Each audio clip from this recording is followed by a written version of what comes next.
All right, so my name is Declan Furlough, and this is my business idea. And basically, what I want to talk about is how I got this idea and where I think this company can go. So, you guys tired of your jeans bunching up, scrunching, causing these annoying lines, and leaving you uncomfortable? You tired of your underwear squeezing and just tightening up? Well, then I got a product for you. So originally, I want to name my product ChomRis, and it's a little difficult to pronounce, but the name for my product is Gaelic, and I wanted to tie it into, my heritage, and that being Celtic and Gaelic. So uh, Com is comfort, and Reese right there is just my middle name shortened. So that's the name of my product, ChomRis. And ChomRis is a comfortable line of jeans that have built-in liner or briefs. And the whole purpose of this is to provide, a smoother, more natural uh, pair of jeans that are very comfortable. And they will be made of a high quality dry fit liner to provide maximum coolness and, maximum comfort. And then we want a high quality cotton polyester mixture of jeans for durability. And we'll produce these in many shapes, sizes to accommodate uh, anyone's specific shape.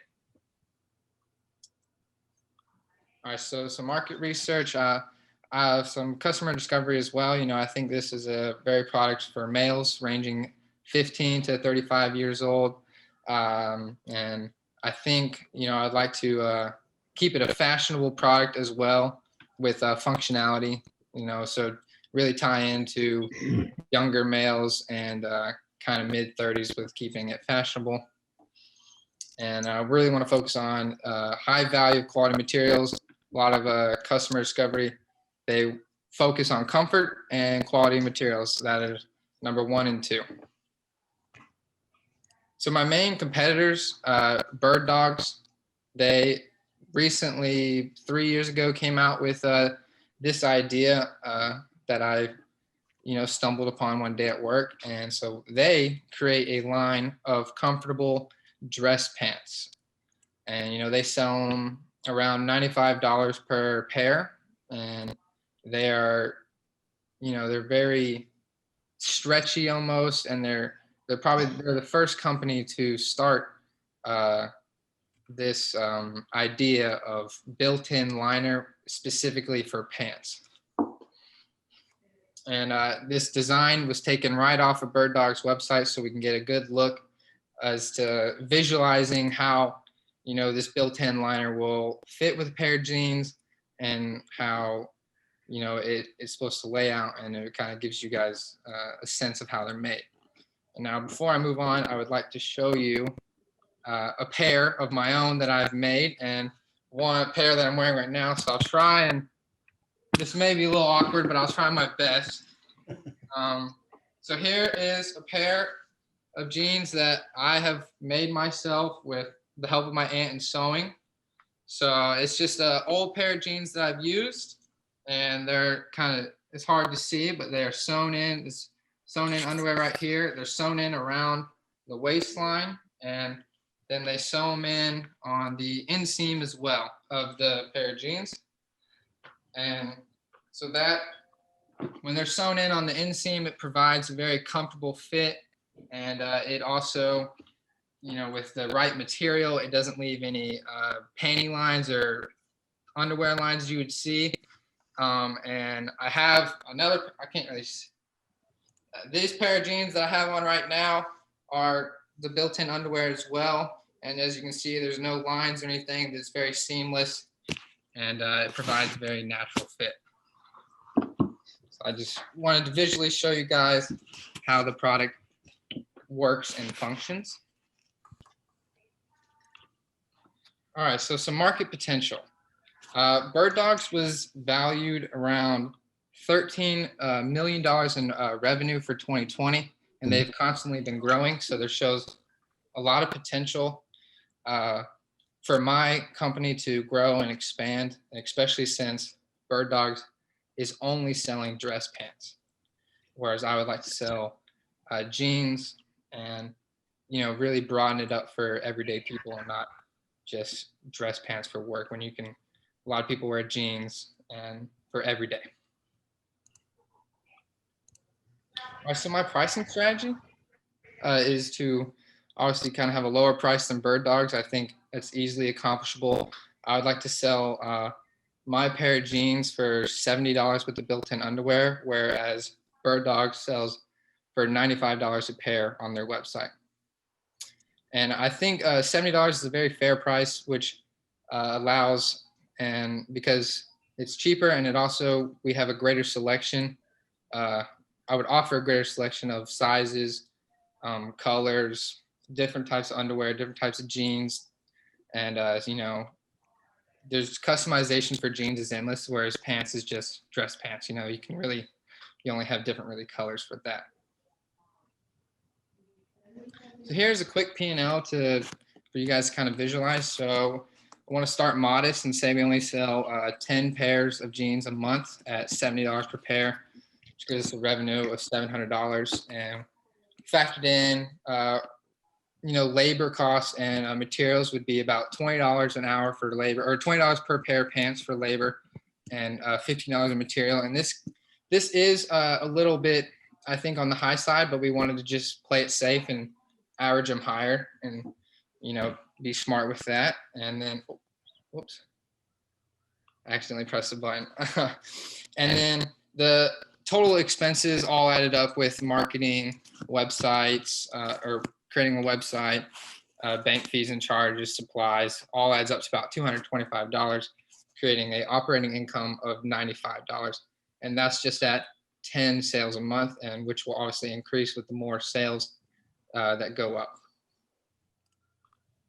So manufacturing, I would like to outsource the labor for a sewing company, have a sewing company hire them, and they would make, one person make a pair of jeans themselves, probably start to finish.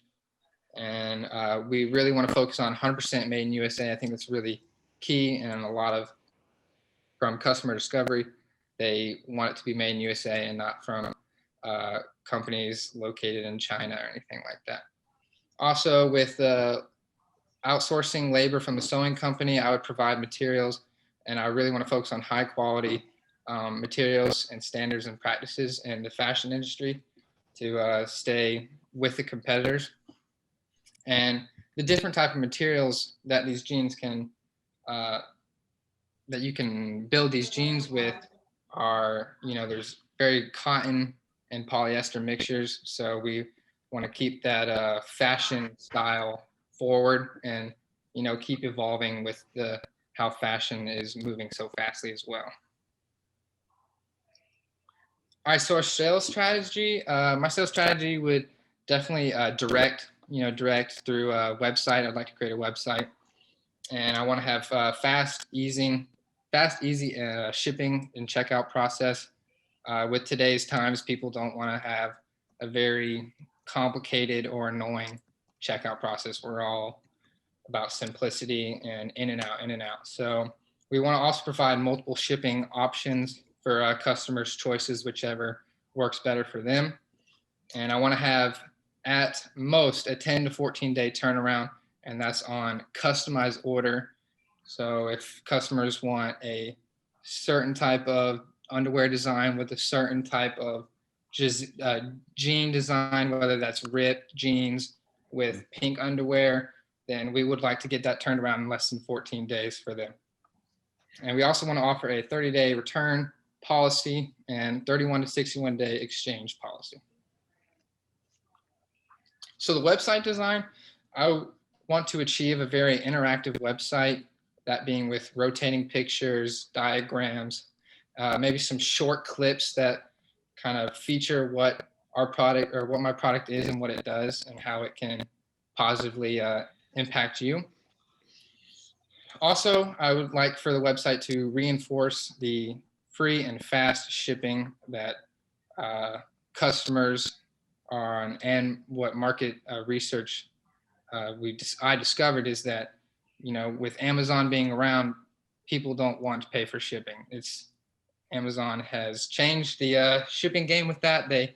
Everyone wants free shipping and everyone wants it in 2 days. I want to achieve similar status as that as well.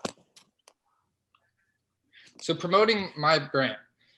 Social media, I think, is a huge advertising thing that I can use.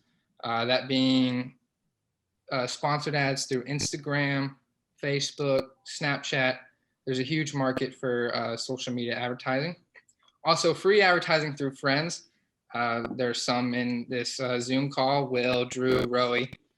Just having them maybe plug the company name for free, because that's kind of how friends work. That's not obviously a very sustainable or practical advertisement promotion, but it's still some. So I think that's not a bad idea. Online advertising, that's more into social media. And then also maybe some keyword searches with that online advertising, buying certain words like jeans or comfort underwear, and it'd be pulling up my website with those keyword searches. Also, I thought there'd be some potential to maybe recruit Oglethorpe students and have them write reviews or articles about my product. That's I think there could be some room for some advertising with that. So not just one product. I don't want to sit here and talk about only jeans, because I think this can go much farther than just underwear with built-in jeans. Obviously, Bird Dogs does dress pants. I think I can start my own dress pants with that. I also think there is there's another company called Chubbies who do shorts with a built-in liner. We can obviously tap into that market as well and kind of maybe price compete or sell better quality materials than Chubbies. And then there's a huge market, from what I've discovered working on the military base here at home, is for mechanics and electricians and engineers who all, they work and they're working all day. They want to have utility pants. So maybe cargo pants, but with comfort, that has a large amount of pockets, or maybe like a tool belt attached to it. So I think there's a really large potential to grow in that aspect of, having a sort of daily worker mechanic pant, if that kind of makes sense to you guys. And then the use of grant money. So if I won this Shark Tank, the grant money that I would use, I would like to create and launch my own website. And then I would like to start funding my own online advertising. And then I would also like to negotiate a contract or negotiate prices with a sewing company, so we can start producing more samples and products for my company. And that is the end of my PowerPoint. Is there any questions?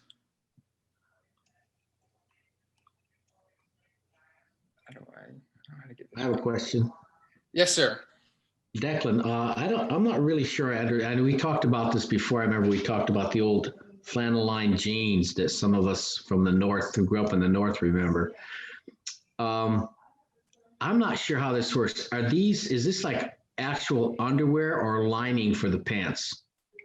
So I would, the demo pair that I have made is actual underwear. They're more dry fit, thinner kind of material, but still quality material. Yeah. And it's made to feel like you're only wearing underwear with just kind of jeans on top. And the way it's sewn in around the hip and around the inseam, it stops the underwear from walking around. It stops underwear from riding up on you, bunching up, and you're not gonna have to stop every couple of minutes and pull it back down. It just keeps it in place and keeps it right there where it's supposed to be. So ostensibly, you'd have to throw the jeans in the wash every time you wore them. Yes, sir. That is a potential downside with the fact that it is built in. Other competitors are experiencing the same thing with Bird Dogs. I mean, they have built-in liner. When you put it on, it's still considered underwear. So if that gets dirty, you have to wash the whole pair. But I would like to focus on very strong materials for the jeans. So, if you are washing these more than regular jeans, then they're not getting ruined just because you're throwing it in the wash more. Okay. All right. I know my mother made me wash them every time I wore them. So I'd like to follow up on that. This is Kip Perkle, Declan. Your idea of the utility pants really struck me. First of all, that's probably not as competitive a market as the one you first described, and that is jeans in general. Secondly, if you're wearing a pair of utility pants and working around dirt or oil or whatever, you're probably going to be washing those every day anyway. So that struck me as a more interesting market segment. One other point I wanted to make before I stop is you need to be careful about what you call made in the USA. Probably any fabric that you're talking about will be sewn in Southeast Asia, would be shipped to the United States, and might be final assembled in the United States. You could say final assembly in the United States, but those are not made in the United States. Just be careful of that language. Yes, sir. Maybe I should specify the sewing company located within the United States. That's probably better wording of that. Well, you're actually controlled with that. You don't have much choice. You have to follow the guidelines that there are laws that say what you can put on that tag inside the material. Yes, sir. Thank you. Mm-hmm. Hey, Declan, thanks for sharing this idea with us.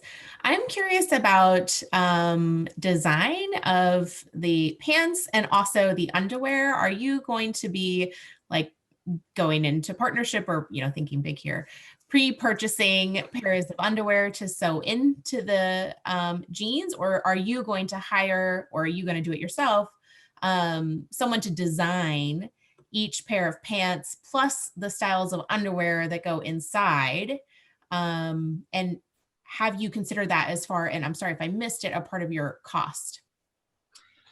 Yes, ma'am. So ideally, I would like to hire a sewing company, and I would like to, what materials are being used. I want to, quality control what materials are being used. And with the design factor, I think that comes later on when we get more comfortable with how the sewing company makes kind of the first more prototypes of it, of just kind of basic, and seeing how just a basic plain pair is made. And then with the designs, yes, I would like to, experiment with stained jeans or ripped jeans, and then underwear. If you know how American Eagle underwear are, they have very vibrant, they have like pineapples and vibrant colors on, and I would like to allow and produce jeans as well with that type of customization. And as far as pricing with that, no, I have not factored in the maybe extra cost of having designed jeans or designed underwear, but I did factor in maybe a higher material cost and higher labor cost in the P&L that I showed you guys before. Follow up. Thank you. The follow-up question to that is, have you done research on sewing companies within the United States, and you came up with that amount, that $20 amount based on your research? The research I did was kind of looking at how much fabric it would cost to make a pair of jeans, and then I just put that in, and then I put in a standard $20 of labor cost to make a single pair. Now the labor cost of $20, I'm not certain how very accurate that is. I think that's a roundabout number. It could be less, could be more. I'm not 100% certain on the exact number it costs to make for a sewing company and one person to make a single pair. Declan, I have another question. Yes, sir. Since these are technically jeans with underwear in them, not technically, but actually, I don't know the laws, but does that mean they're non-returnable? I have no idea. That never crossed my mind. I'm sorry to let you down with that. Well, I could see, because it's you buy them and you use, it's underwear, so that that could void the return policy. And as I showed in the slides before, I think it's on sales strategy, I do want to offer a 30-day return policy, but I did not factor in, it did not cross my mind either that with them, it is labeled as kind of built-in briefs or underwear that can void, returning it because it's underwear. I mean, they could return it, but they're not going to get their money back from most stores. Mm-hmm. Right. So they're not gonna refund your money on a pair of underwear. Yes, sir. I did not. You might want to consider that when you start thinking about your final pricing policy. Yes, sir. I don't know how many pairs you're going to eat every year, but so to speak. But that may be part of your total cost. Yeah. Yeah. If I can follow on to that, Declan, first, really good presentation. I really like the fact that you've got a couple prototypes that you're working with. I'd encourage you to continue to make prototypes and have your buddies wear them and get feedback on that. In full disclosure, I own a couple of pair of Patagonia exercise pants that are exactly like you're talking about. Mm-hmm. I've had them for a long time, and Patagonia uses a very similar strategy, which is not so much a question as a comment that your product strategy and your pricing strategies don't seem to match. You might want to consider going out with a premium price. Something I learned from a marketer at Coca-Cola was you can always lower your price, but you can't raise it. So you might consider a premium pricing strategy. And if that doesn't work, begin to adjust it. But a lot of the benefits that you're associating with your product indicate more of a premium product, smaller market, which is fine to start with. But really good thoughts. I'm very intrigued.